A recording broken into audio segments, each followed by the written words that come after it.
Assalamualaikum warahmatullahi wabarakatuh. Nama saya Alkafi Betari Saifa, NIM 2019-462. Saya Rizky Noviana Putri, NIM 2019-055. Di sini kami akan mempresentasikan tentang kejahatan terhadap tubuh dan nyawa. Tentang tindak pidana aborsi dan penganiayaan.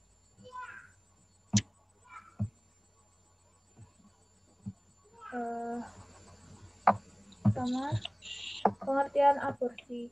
Pengertian aborsi merupakan perbuatan yang dilarang dan melanggar hukum. Aborsi sendiri merupakan mengakhiri kehamilan atau membunuh kandungan janin yang dikeluarkan sebelum waktunya atau janin yang masih berusia muda. Tindak pidana pengguguran dan pembunuhan kandungan aborsi merupakan tindak pidana yang objeknya adalah kandungan. Istilah kandungan dalam konteks tindak pidana ini menunjuk pada pengertian kandungan yang sudah berbentuk manusia maupun kandungan yang belum berbentuk manusia. Hukum pidana atau KUHP melarang tindak pidana aborsi karena hal tersebut menyangkut kejahatan terhadap nyawa. Ada sanksi tegas bagi pelaku baik melakukan aborsi maupun yang membantu melakukan aborsi. Jenis-jenis aborsi. Jenis aborsi itu ada dua. Yang pertama, spontan atau alamiah. Aborsi yang terjadi tidak didahului faktor-faktor mekanis atau medis. Lalu yang kedua, provokatus atau sengaja. Merupakan aborsi yang disengaja baik menggunakan obat maupun alat. Nah, aborsi provokatus atau disengaja ini ada dua. Yang pertama, aborsi yang dilakukan oleh dokter atas dasar indikasi medis. Apabila tidak dilakukan, akan membahayakan nyawa ibu. Lalu yang kedua, aborsi yang dilakukan dengan ilegal atau tidak berdasarkan indikasi medis dan unsur kesengajaan. Bentuk perwujudan delik aborsi dalam KUHP. Tindak pidana pengguguran dan pembunuhan sebagaimana yang diatur dalam KUHP terdiri dari 4 macam tindak pidana, yaitu yang pertama pasal 346, tindak pidana pengguguran atau pembunuhan kandungan yang dilakukan sendiri. Maksudnya di sini pengguguran dan pembunuhan kandungan yang dilakukan sendiri dapat disimpulkan bahwa unsur-unsur dalam tindak pidana pengguguran kandungan dalam pasal 346 KUHP terdiri dari unsur objektif dan subjektif. Unsur objektif terdiri dari unsur menggugurkan atau kandungan yang ada kandungan atau janin. Lalu dan unsur subjektif terdiri dari menggugurkan kandungan, mematikan kandungan, menyuruh orang lain menggugurkan kandungan, dan menyuruh orang lain mematikan kandungan. Unsur menggugurkan kandungan. Pengguguran kandungan itu menjadi tindak pidana setelah dapat dibuktikan bahwa janin dalam kandungan itu masih hidup. Pengguguran kandungan hanya dapat dipidana apabila pada waktu perbuatan itu dilakukan kandungan masih hidup. Lalu yang kedua, unsur mematikan kandungan. Dalam konteks ini, mematikan kandungan adalah setiap perbuatan yang mengakibatkan matinya janin dalam rahim seseorang perempuan. Dengan kata lain dapat dikatakan bahwa mematikan kandungan adalah mematikan kehidupan janin dalam rahim seorang perempuan. Sebagaimana syarat untuk adanya perbuatan menggugurkan kandungan yang bersifat kriminal, maka untuk adanya perbuatan mematikan kandungan yang bersifat kriminal juga harus dibuktikan bahwa janin dalam kandungan perempuan itu harus hidup. Pembuktian ini sudah barang tentu harus dilakukan oleh yang berkompeten, yaitu dokter. Lalu yang ketiga, unsur menyuruh orang lain untuk menggugurkan atau mematikan kandungan. Dalam konteks pasal 346 KUHP, baik orang yang menyuruh maupun yang disuruh menggugurkan atau mematikan kandungan seorang perempuan sama-sama dapat dipidana. Dalam hal ini, orang-orang yang menyuruh menggugurkan atau mematikan kandungan dapat dipidana berdasarkan pasal 346 KUHP. Sementara bagi orang yang disuruh menggugurkan atau mematikan kandungan dapat dipidana berdasarkan pasal 348 KUHP. Lalu yang keempat, unsur dengan sengaja. Dalam rumusan pasal 346 KUHP perlu diketahui bahwa terdapat 4 macam perbuatan, yaitu menggugurkan, mematikan, menyuruh menggugurkan, dan menyuruh mematikan suatu kandungan. Maka unsur dengan sengaja tersebut haruslah ditunjukkan terhadap keempat perbuatan itu. Meskipun keempat perbuatan yang dilarang dalam pasal 346 KUHP bersifat alternatif, namun terhadap perbuatan mana kesengajaan tersebut ditujukan haruslah jelas. Hal ini berkaitan dengan masalah pembuktian. Seorang perempuan yang sengaja menggugurkan kandungan, sudah barang tentu kesengajaannya itu harus ditunjukkan terhadap lahirnya atau keluarnya janin dari rahimnya sebelum waktunya secara alami. Dengan demikian, kesengajaan yang ditujukan terhadap perbuatan-perbuatan lain dalam pasal 346 KUHP. Lalu yang kedua, pasal 347 berbunyi tidak pidana pengguguran atau pembunuhan kandungan yang dilakukan oleh orang lain dengan tanpa persetujuan wanita itu sendiri. Maksud dari pengguguran atau pembunuhan kandungan yang dilakukan oleh orang lain tanpa persetujuan orang lain yang mengandung itu berdasarkan pasal 347 KUHP tersimpul bahwa perbuatan menggugurkan atau mematikan kandungan tersebut dilakukan oleh orang lain, bukan oleh wanita yang mengandung. Pada tindak pidana pengguguran dan pembunuhan kandungan dalam pasal 347 KUHP, perempuan yang mengandung itu justru tidak dapat dipidana, dikarenakan perempuan yang sedang mengandung itu tidak dapat berperan sebagai pelaku. Oleh karena secara tegas pada pasal 347 KUHP mengatakan bahwa perbuatan menggugurkan atau mematikan kandungan tersebut dilakukan oleh orang lain, bukan oleh perempuan itu sendiri. Tidak dapat dipidananya perempuan yang mengandung tersebut disebabkan oleh karena perempuan itu justru tidak mempunyai kehendak untuk menggugurkan atau mematikan kandungan. Lalu yang ketiga, pasal 348 berbunyi tidak pidana pengguguran dan pembunuhan kandungan yang dilakukan oleh orang lain dengan persetujuan wanita yang mengandung. Nah, di sini maksudnya pengguguran atau pembunuhan kandungan atas persetujuan dari wanita yang mengandung. Pengguguran atau pembunuhan kandungan yang diatur pada pasal 348 KUHP terjadi atas persetujuan dari wanita yang mengandung. Sementara pengguguran atau pembunuhan yang diatur dalam pasal 347 KUHP terjadi tanpa persetujuan wanita yang mengandung. Persetujuan dalam pasal 348 KUHP artinya dikehendaki bersama dengan orang lain. Di sini ada 2 orang atau lebih orang yang mempunyai kehendak yang sama terhadap gugur atau matinya kandungan itu.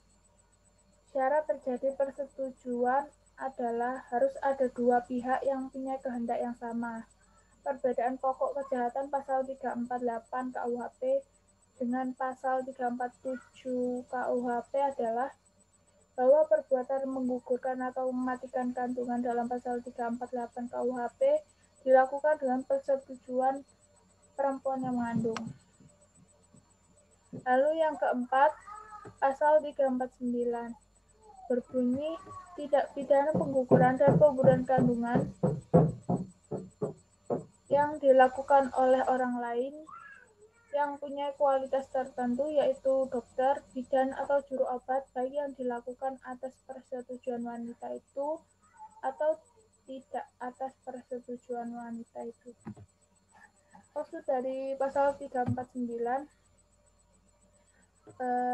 pengguguran atau pembunuhan kandungan yang dilakukan oleh orang lain yang punya kualitas tertentu ini, jenis tindak pidana ini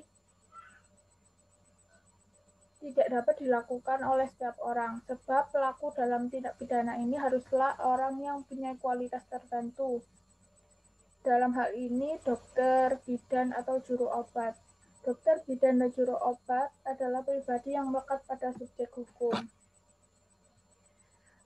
Dapat disimpulkan bahwa dalam hal ini tindak pidana pasal 349 KUHP, dokter, bidan, atau juru obat tersebut berperan sebagai pelaku atau yang melakukan dan dapat berperan sebagai pembantu. Dalam konteks tersebut, membantu melakukan mempunyai makna sebagai perbuatan yang mempermudah atau memperlancar pelaksanaan kejahatan yang bersangkutan.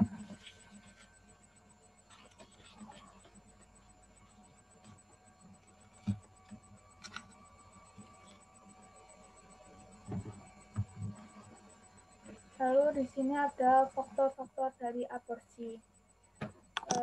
Yang pertama, faktor keluarga. Biasanya dikarenakan malu dengan sanak saudara atau tidak siapnya menerima kehamilan tersebut. Lalu yang kedua, faktor pasangan. Faktor aborsi ini biasa dilakukan karena pasangan tidak siap atau tidak mau bertanggung jawab atas perbuatannya tersebut, sehingga mendorong untuk melakukan aborsi. Lalu yang ketiga, faktor janin. Faktor aborsi janin ini dilakukan karena biasanya janin mengalami kelainan atau penyakit yang jika tidak dilakukan aborsi akan membahayakan nyawa ibu. Lalu yang keempat, faktor ekonomi. Faktor ekonomi ini biasanya terjadi di keluarga yang mengalami krisis ekonomi yang membuat keluarga tersebut melakukan aborsi karena dianggap menjadi beban. Lalu yang kelima, tidak siap menjadi orang tua. Yang keenam, korban pemerkosaan. Yang ketujuh, hamil di luar nikah. Lalu yang kedelapan, faktor sosial. Faktor sosial ini biasanya dikarenakan salah pergaulan atau dorongan aborsi tersebut karena malu dengan tetangga karena hamil di luar nikah. Lalu selanjutnya, perlindungan terhadap korban pemerkosaan.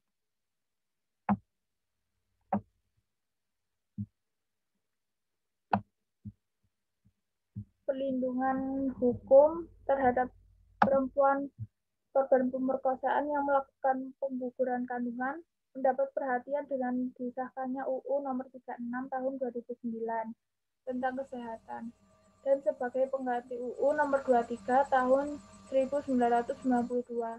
Dengan disahkannya pasal 75 UU Nomor 36 Tahun 2009 tentang kesehatan, maka legalisasi mengenai korban pemerkosaan telah termuat dengan jelas. Lalu di sini ada contoh kasus aborsi di Indonesia. Yang pertama, di bulan Agustus tahun 2017 di Makassar, sepasang remaja bersama seorang dukun beranak di Kabupaten Selayar, Sulawesi Selatan diamankan anggota Polres Selayar karena terlibat kasus aborsi. Lalu yang kedua, di bulan Januari di 2018 di Boyolali, Polres Boyolali resmi menahan Reni Eka Saputri 19 tahun dan Arin Sugesti 33 tahun. Keduanya telah ditetapkan sebagai tersangka dalam kasus aborsi.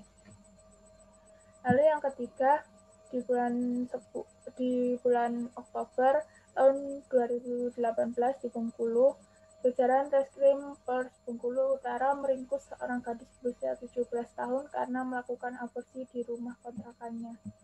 Lalu yang terakhir, di bulan Oktober di tahun 2019 di Surabaya, polisi menangkap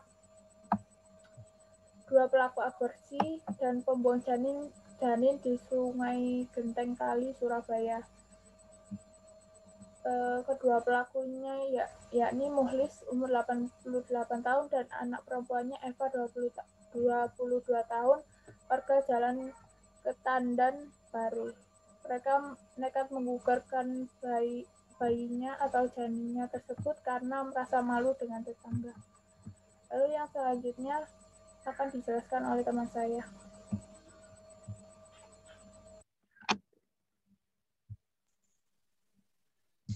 Yang kedua yaitu penganiayaan. Pengertian penganiayaan yaitu kejahatan terhadap tubuh manusia yang ditujukan bagi perlindungan kepentingan hukum atas tubuh dari perbuatan-perbuatan berupa penyerangan atas tubuh atau bagian tubuh yang mengakibatkan rasa sakit atau luka, bahkan karena luka yang sedemikian rupa pada tubuh dapat menimbulkan kematian. Penganiayaan diatur dalam pasal 351 ayat 1 sampai ayat 5 KUHP.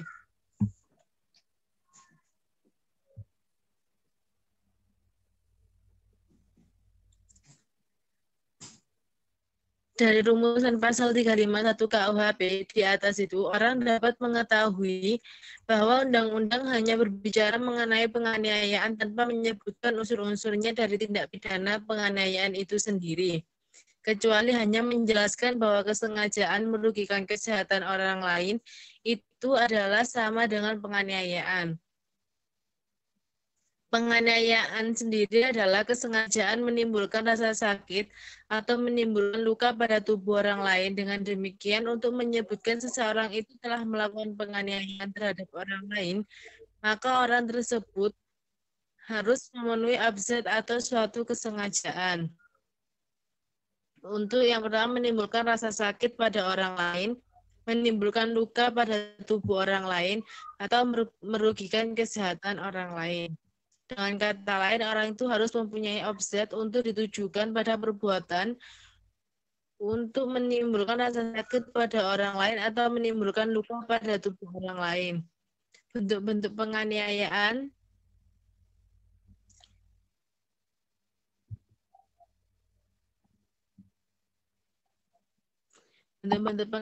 ada dua, yaitu kejahatan terhadap tubuh yang dilakukan dengan sengaja. Yang kedua, kejahatan terhadap tubuh karena kelalaian. Kejahatan terhadap tubuh yang dilakukan dengan sengaja, kejahatan yang dimaksud ini diberi kualifikasi sebagai penganiayaan, dimuat dalam bab 20 buku 2 pasal 351 sampai dengan pasal 358 KUHP. Kejahatan terhadap tubuh yang dilakukan dengan sengaja dapat dibedakan menjadi 6 macam. Yaitu yang pertama, penganiayaan biasa. Dalam pasal 351 KUHP, pemberian kualifikasi sebagai penganiayaan biasa yang dapat disebut juga dengan penganiayaan bentuk pokok terhadap ketentuan pasal 351 KUHP sungguh tepat, setidak-tidaknya untuk membedakannya dengan bentuk-bentuk penganiayaan lainnya. Yang kedua, penganiayaan ringan dalam pasal 352 KUHP. Batasan penganiayaan ringan adalah penganiayaan yang bukan merupakan penganiayaan berencana. Bukan penganiayaan yang dilakukan satu terhadap ibu atau bapaknya yang sah, istri atau anaknya. Yang kedua, terhadap pegawai negeri yang sedang atau karena menjalankan tugasnya yang sah. Yang ketiga, dengan memasukkan bahan yang berbahaya bagi nyawa atau untuk dimakan dan diminum. Tidak menimbulkan penyakit atau halangan untuk menjalankan pekerjaan, jabatan, atau pencaharian. Yang ketiga, penganiayaan berencana. Ada 3 macam penganiayaan berencana, yakni penganiayaan berencana yang tidak berakibat luka berat atau kematian, penganiayaan berencana yang berakibat luka berat, penganiayaan berencana yang berakibat kematian. Kejahatan yang dirumuskan pasal 353 KUHP dalam praktik hukum diberi kualifikasi sebagai penganiayaan berencana. Oleh sebab terdapatnya unsur direncanakan lebih dulu sebelum perbuatan dilakukan. Direncanakan lebih dulu atau disingkat berencana adalah bentuk khusus dari kesengajaan dan merupakan alasan pemberat pidana pada penganiayaan yang bersifat subjektif dan yang juga terhadap pada pembunuhan berencana pasal 340 KUHP. Selanjutnya yaitu penganiayaan berat dalam pasal 354 KUHP. Penganiayaan yang oleh UU diberi kualifikasi sebagai penganiayaan berat ialah dirumuskan dalam pasal 354 KUHP yang rumusannya adalah barang siapa sengaja melukai berat orang lain dipidana karena melakukan penganiayaan berat dengan pidana penjara paling lama 8 tahun. Yang kedua, jika perbuatan itu mengakibatkan kematian, yang bersalah dipidana dengan pidana penjara paling lama 10 tahun. Dengan mengingat pengertian penganiayaan seperti yang sudah diterangkan di bagian muka, dengan menghubungkannya pada rumusan penganiayaan berat di atas, maka pada penganiayaan berat mempunyai unsur-unsur sebagai berikut. Kesalahannya yaitu kesengajaan, perbuatannya melukai orang, objeknya tubuh orang lain, akibatnya luka berat. Penganiayaan berat ada dua bentuk, yakni penganiayaan berat biasa ayat 1 dan penganiayaan berat yang menimbulkan kematian ayat 2. Penganiayaan berat berencana pasal 355 KUHP.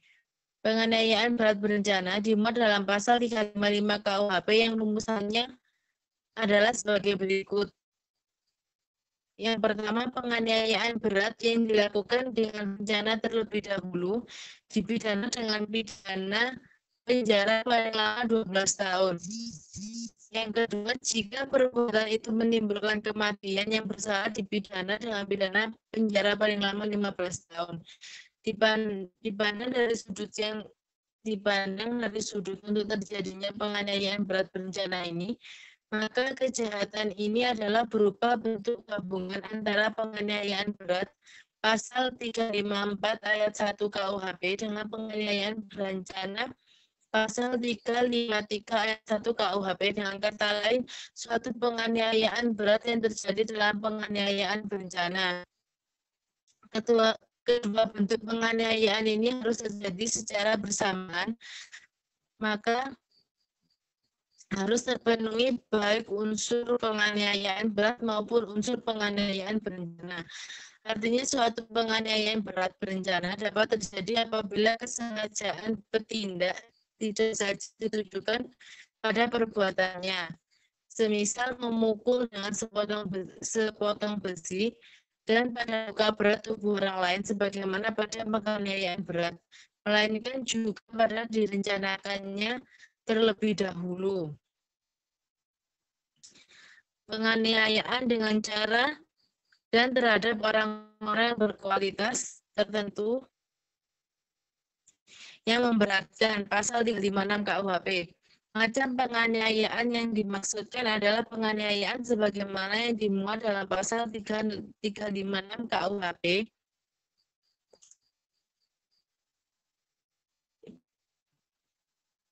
Pidana yang ditentukan dalam pasal 351, 353, 354, dan 355 KUHP dapat ditambah dengan sepertiga.